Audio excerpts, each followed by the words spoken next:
예, 윤상현 의원 수고하셨습니다. 다음은 서울 은평갑 출신의 더불어민주당 박주민 의원 나오셔서 질문해 주시기 바랍니다.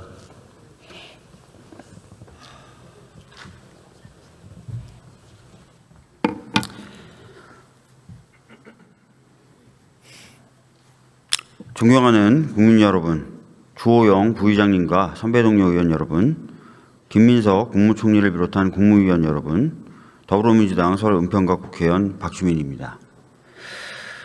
최근에 제가 존경했던 이해찬 대표님, 그리고 양승민 국회 입법조사관님, 또 저의 오랜 동지인 은평갑 윤재현 당원님께서 모두 세상을 떠나셨습니다. 세 분 모두 각자의 자리에서 이 땅의 정의와 민주주의를 위해 헌신하셨던 분들입니다. 슬프지만 그 숭고한 뜻을 이어가도록 하겠습니다. 그러면 대정부 질문 시작하도록 하겠습니다.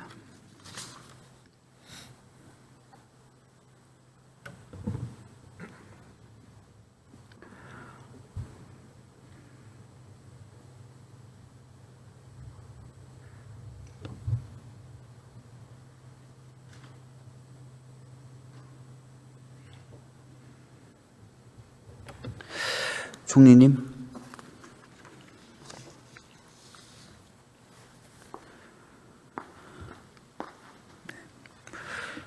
총리님, 코스피 5천 시대가 현실이 됐습니다.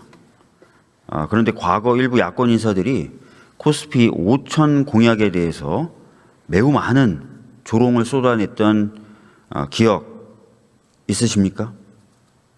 네, 있습니다. 그런데 막상 코스피 5천을 또 달성하니까 이런 분들이 또 다른 이야기들을 하시는데요. 윤석열 정부의 밸류 프로그램이 있었고 거기에 상법 개정도 포함되어 있었다. 이런 것들을 이재명 정부가 받아들인 것에 불과하다는 좀 이해하기 어려운 주장을 하고 있습니다. 제가 봤을 때는 참 염치 없는 정치적 건망증이라고 생각되는데요. 어렵게 국회를 통과했던 상법 개정안이 윤석열 정부 하에 한덕수 권한대행으로부터 거부권 행사됐던 기억이 아주 선명합니다. 총리님, 이재명 정부의 강력한 의지로 이뤄낸 상법 개정 그리고 주식시장 활성화를 통해서 국민들의 삶에 어떠한 실질적 변화가 있는 것으로 보고 계십니까? 얼마 전에 30년 동안 중소기업을 한 분을 한 분 뵀는데요. 그분이 이렇게 말씀하시더라고요. 30년 동안 주식 투자는 한 번도 안 했는데 이제 주식 투자한다고 세상이 바뀌었다고. 어쨌든 국민들이 주식시장의 정상화를 통해서 그것을 통해서도 일정한 투자의 효과를 볼 수 있다는 효능감과 기대를 갖게 됐고 시장 전체로 봐서는 소위 원인무브라고 하는 자금의 흐름에 있어서의 이 부동산 아닌 곳으로도 자금의 물길이 흘러갈 수 있다라는 점에서 긍정적인 효과를 가지게 됐다고 생각합니다. 네, 맞습니다. 이런 놀라운 변화는 수치로도 확인되는데요. 갤럽 조사에 따르면 최근 국민들의 선호 재테크 수단 1위가 주식이었습니다.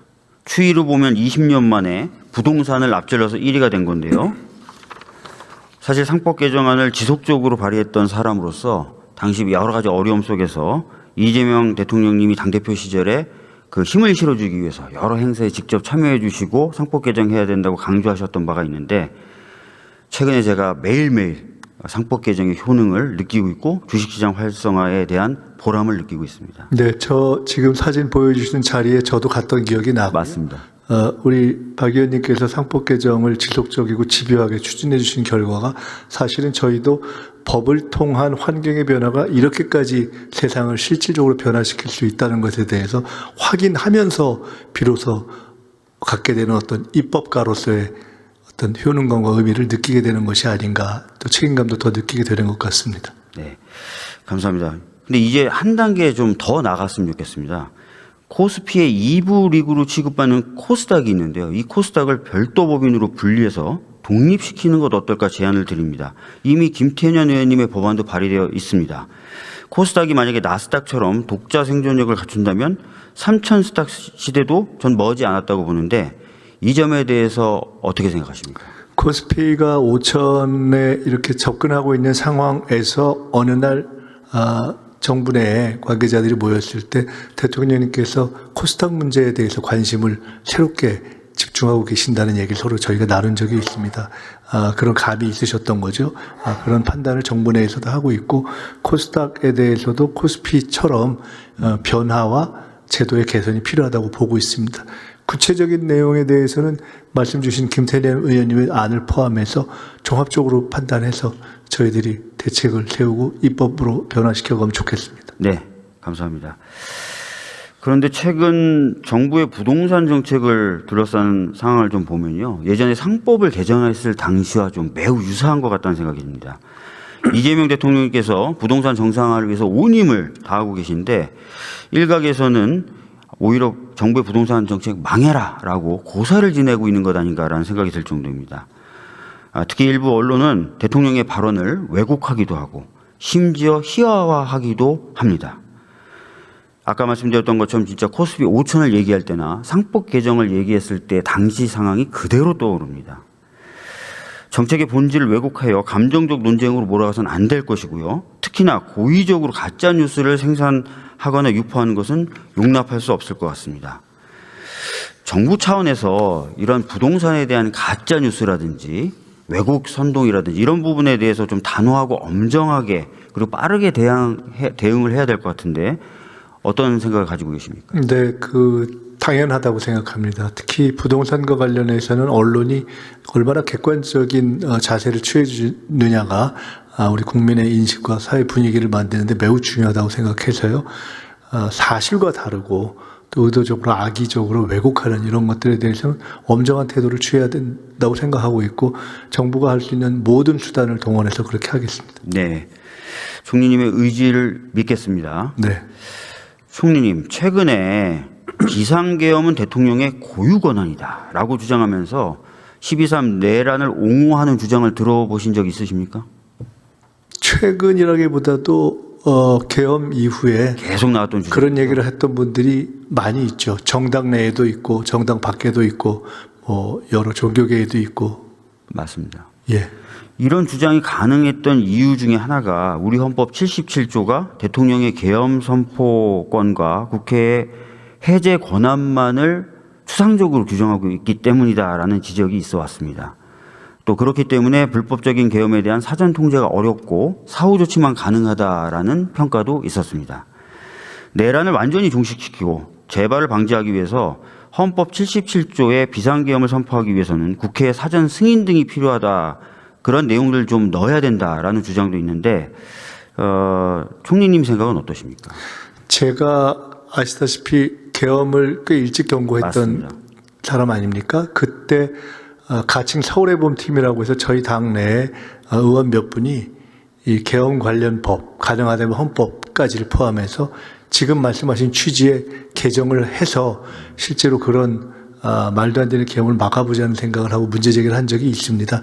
다만 헌법은 헌법 개정과 연동된 문제여서 쉽지 않아서 일단은 계엄법을 고치는 차원에서의 노력을 했고 현재도 그런 수준이 진행되고 있는데 말씀 주신 내용은 저희가 개헌을 할 수 있는 환경이 된다면 고려해 봐야 하는 것 아닌가 생각합니다. 맞습니다. 이재명 대통령님도 당대표 시절에 만약에 개헌을 할 수 있는 상황이 된다면 이 내용을 좀 넣을 필요가 있다라고 언급하신 것을 저희가 똑똑히 기억하고 있습니다. 네.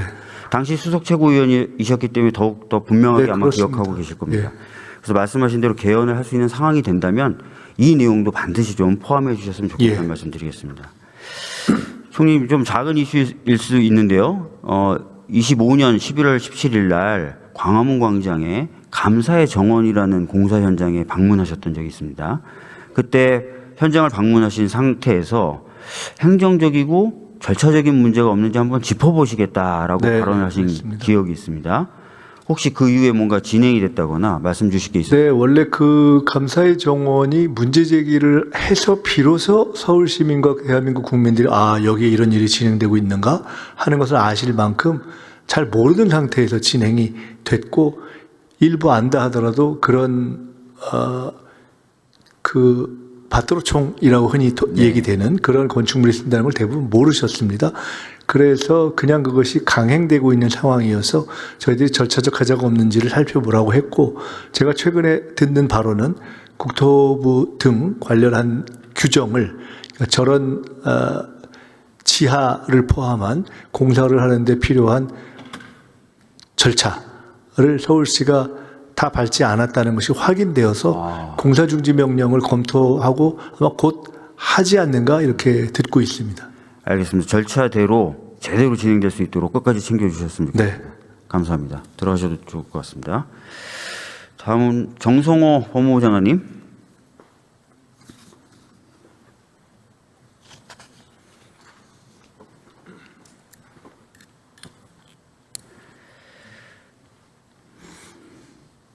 장관님. 네. 윤석열에 대해서 체포영장 집행 방해에 대해서 유죄 판결이 나왔습니다. 알고 계시죠? 그럼에도 불구하고 최근 특검은 윤석열 관저에서 인간 방패를 자처했던 국민의힘 의원들 45명에 대해서는 무혐의 처분을 했습니다. 근거는 경찰과 접촉하지 않았다라는 거였습니다. 그러나 제가 판례를 분석해 보면 공무집행 방해에서의 유형력 행사는 간접적인 유형력 행사도 포함됩니다. 맞습니까? 예, 그렇게 알고 있습니다. 그리고 심지어는 노동자들에 대한 사건인데 스크럼을 짰다. 그래서 공무집행을 방해했다라고 해서 유죄 판결을 받은 판결도 있습니다. 이런 판례들의 법리라든지 사례에 비춰봤을 때 스크럼을 짜고 체포영장 집행을 방해한 거 저는 당연히 기소돼야 된다고 생각하는데 어떻게 생각하십니까? 네, 어쨌든 뭐 특검의 판단에 관련해 갖고 제가 평가하기는 좀 어려움이 있는 것 같습니다. 다만 뭐 2차 종합 특검이 이제 구성되고 있기 때문에 특검에서는 일단 무혐의 처분한 거라고 하더라도 또 다시 판단할 수 있는 여지가 있기 때문에 잘 판단하라고 보고요. 정경환 의원님께서 말씀하신 것처럼 다주가 집단적으로 위력을 행사함으로써도 충분히 공무집행을 방해할 수 있다고 보고 있습니다. 네, 알겠습니다. 잘 살펴봐 주시고요. 형사소송법에서 검사는 공익의 대표자로서 적정하게 공소를 제기하고 유지해야 될 의무를 지고 있지 않습니까? 네, 그렇습니다. 그런데 명백한 허위 진술, 회유, 증거 조작 정황이 드러난 사건이 있다면 공소를 계속 유지해야 됩니까? 명백하게 허위 진술을 강요했다거나 또는 증거를 조작한 혐의가 있다고 하면은 뭐 당연히 공소를 기각함이 옳다고 생각합니다. 그렇습니다. 대장동 사건에서 핵심 증인인 유동규 법정에서 이재명 당시 성남시장님이 5대 민간사업자의 핵심 요구를 모두 거절했다고 인정한 바가 있고요. 남욱 자기가 수사받으면서 별건 수사에 대한 협박, 회유에 따라서 증언을 했다라는 진술을 한 바도 있고요. 정영학 같은 경우에는 검찰이 엑셀 자료를 조작해서 진술을 유도했다라고 폭로하기까지 했습니다. 형사재판에서 이 정도로 핵심적인 증인들이 줄줄이 회유당했다, 협박당했다, 조작당했다라고 얘기를 한다면 이러한 공소는 유지되는 게 맞습니까? 예, 지금 어떤 뭐 진행 중인 재판이긴 하지만은 진행 중인 재판 중에 과정에서 드러난 어떤 진술 과정에서의 어떤 위법성들 이런 점들은 저희들이 종합적으로 좀 정리해 볼 생각입니다. 네. 종합적으로 판단하시고 법이 왜곡되는 일이 없이 정의가 실현되게 조치를 하셔야 됩니다. 예. 예. 사실 이제 앞서 말씀드렸던 두 가지 사례도 다 제가 보기에는 법이 제대로 집행이 되는 것 같지 않다라는 느낌을 주는 사례들인데 최근에 이런 일도 있었습니다. 양승태 전 대법원장이 항소심에서 일부 유죄 판결을 받았습니다. 알고 계십니까? 예, 그렇습니다. 관련된 내용은 뭐냐면 재판에 영향을 미쳤다는 거예요. 그래서 재판 결과에 변화를 줬다는 겁니다. 이런 일들이 있어서야 되겠습니까? 네, 그래서는 안 됩니다. 법관이 정치적 의도를 가진다든지 아니면 특정한 이익을 위해서 재판 결과에 영향을 미치고 검사들이 정치적인 의도나 목적을 가지고 수사라든지 또는 기소에 영향을 미쳐서 결론을 바꾸고 이러면 안 되지 않습니까? 네. 그래서 사실 이런 일들을 막기 위해서 법 왜곡죄가 논의되고 있지 않습니까? 예, 예. 독일도 법 왜곡죄가 있죠. 네, 그렇습니다. 최근에 우리 민주당을 중심으로 법 왜곡죄를 통과시키려고 하는데 하루빨리 좀 통과를 시키겠다는 말씀을 드리고 정부에서도 철저한 준비를 좀 부탁드리도록 하겠습니다. 예, 알겠습니다. 네. 네. 하나 더 질문을 좀 드리도록 하겠습니다. 쿠팡 정보 유출 피해와 관련해서 피해자들이 모회사를 상대로 미국에서 집단 소송을 제기하고 있습니다. 네네. 우리나라는 이런 제도가 없죠. 지금 뭐 증권집단소송법이 있긴 하지만 뭐 활용도가 좀 떨어지고 있고 이러한 뭐 개인정보 유출 관련해서는 집단소송할 수 있는 법적 근거는 없습니다. 맞습니다. OECD 38개국 중에 집단 구제 제도가 없는 나라가 3개 나라밖에 없고 그중에 하나가 우리나라입니다. 이러다 보니까 2017년에 애플이 아이폰 업데이트를 통해서 배터리 성능 저하시켰을 때 미국에서는 대규모 배상을 했지만 우리나라에서는 배상하지 않았습니다. 제대로 배상하지 않았습니다. 네네. 거듭되는 개인정보 유출에 있어서도 정부나 또는 민간 소비자들이 할 수 있는 일이 제한적이었습니다. 네, 그렇습니다. 네. 이제는 좀 바뀌어야 되지 않겠습니까? 전적으로 동의합니다. 네. 소를 잃고 나서 외양간 고치는 것도 바보인데 소를 잃었는데 외양간을 안 고치면 더 바보 아닙니까? 네. 저는 이번 기회에 집단소송 제도가 반드시 도입된다고 생각하고 대통령님도 마침 그런 말씀을 하셨습니다.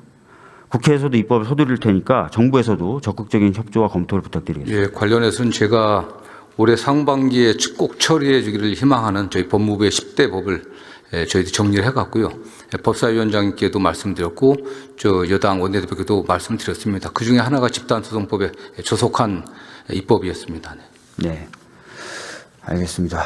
들어가 주십시오.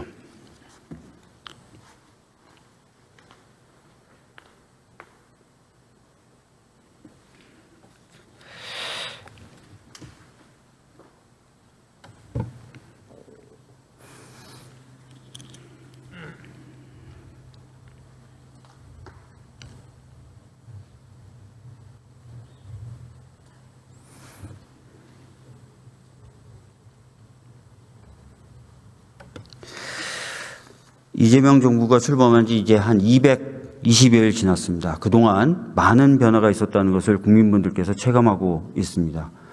주식시장이 활성화됐다라는 것을 넘어서 아까 총리님도 말씀하셨던 것처럼 돈의 흐름이 바뀌고 있다는 것이 느껴지고 있습니다. 이러한 상황에서 그동안 해결하지 못해왔던 부동산 투기 문제, 부동산 가격 안정 문제에 정부가 힘을 쏟고 있습니다. 이러한 상황에 대해서 협조하고 또 이러한 결과가 나올 수 있도록 노력해야 되는 것이 국회의 몫이고 국회의 역할이라고 생각합니다.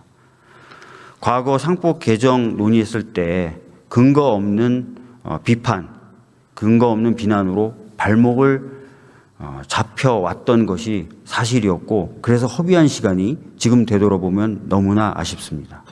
이런 일이 더 이상 반복되어서는 안 될 것 같습니다. 국민을 위하고 나라를 위하고 또 사회를 위하는 일에 있어서는 적극적으로 협조해서 신속하게 해당되는 제도가 개선되거나 만들어질 수 있도록 해야 됩니다. 이런 부분에 대해서 국회의원의 한 사람으로서 국민께 죄송하다는 말씀과 함께 열심히 하겠다는 각오의 말씀도 드리도록 하겠습니다.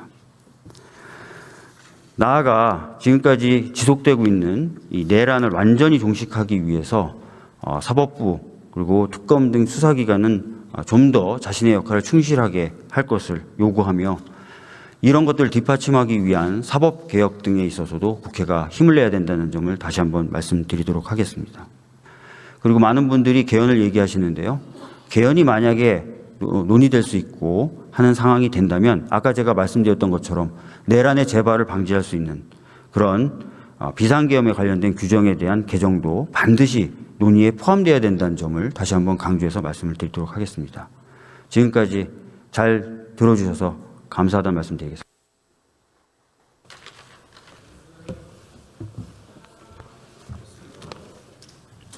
박주민 의원 수고하셨습니다. 다음은 국민